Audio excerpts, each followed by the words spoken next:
কি রে রাহুল, বাড়ি থেকে চিঠি পাঠিয়েছে দেখি। যা চিঠি তাকেই খুলতে দে। ঠিক আছে, খোল। না না তুই খোল। কিরে তাকিয়ে আসিস যে, বলে শোনা। আমার বিয়েতে তুই আসবি না তাই কখনো হয়? তুই যদি না আসিস আমি বিয়েতেই বসবো না। 7 তারিখে বিয়ে, তুই কিন্তু তার আগেই চলে আসবি। তোকে নিয়ে আমি শপিং করতে যাব।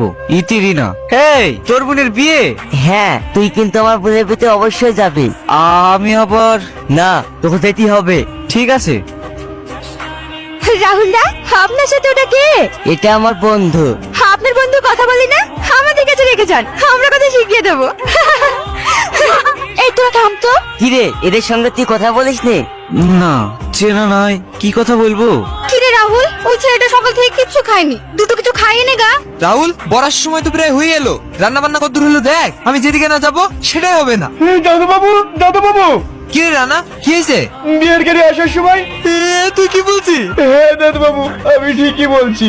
তাহলে আমাদের রিনার কি হবে? এত বড় সর্বনাশ হয়ে গেল, তাহলে আমাদের রিনা লগ্ন কষ্ট হয়ে যাবে। ওগো, তাহলে এখন কি হবে?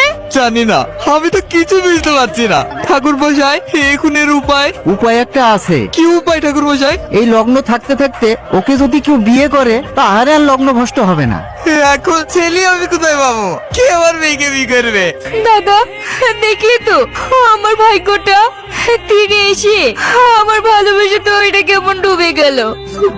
কাঁদিস না রাহুল, তোদের যদি কোনো আপত্তি না থাকে তাহলে রিনাকে আমি বিয়ে করব। এতে আবার আপত্তি কিসের? এ তোমার চরম পাওয়া। বাবা, তুমি যে আমাদের কত বড় বোঝাটা হালকা করলে। মাসিমা, কিন্তু একটা কথা, আমি রিনাকে বিয়ে করে এই মুহূর্তে বাড়ি নিয়ে যেতে পারবো না, কারণ আমি বাবাকে কিছুই জানাইনি। আমি বাড়ি গিয়ে বাবাকে জানাবো, তারপরে রিনাকে নিয়ে যাব। না না, এতে কোনো অসুবিধা নেই। কিরে তোরা সব কোথায় আছিস? শাক ভাজা, উলুতে।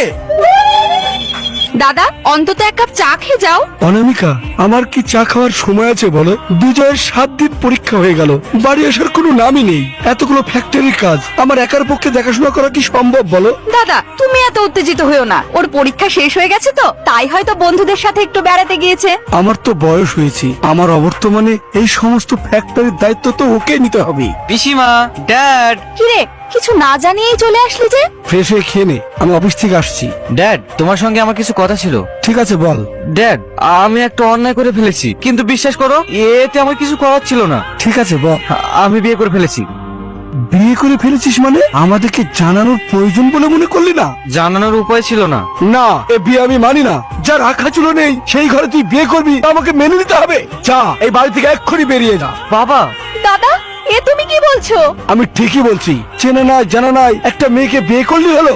মেয়েরা কি জিনিস ও সেটা জানে? ওরা স্বার্থপর, লোভী, টাকা পয়সা ছাড়া কিচ্ছু চেনে না। তুই জানিস তুই তখন খুব ছোট, তোর মা তোকে আমার কাছে রেখে অন্যজনের হাত ধরে পালিয়ে গেছে শুধু টাকার জন্য। বাবা, সব মেয়েরা এক হয় না। ওই মেয়ের এই বাড়িতে কোনো জায়গা নেই। আমার স্ত্রীর যেখানে জায়গা নেই সে বাড়িতে আমিও আর থাকবো না। তোমাকে আমি প্রমাণ করে দেখাবো রিনা আমাকে কতটা ভালোবাসে।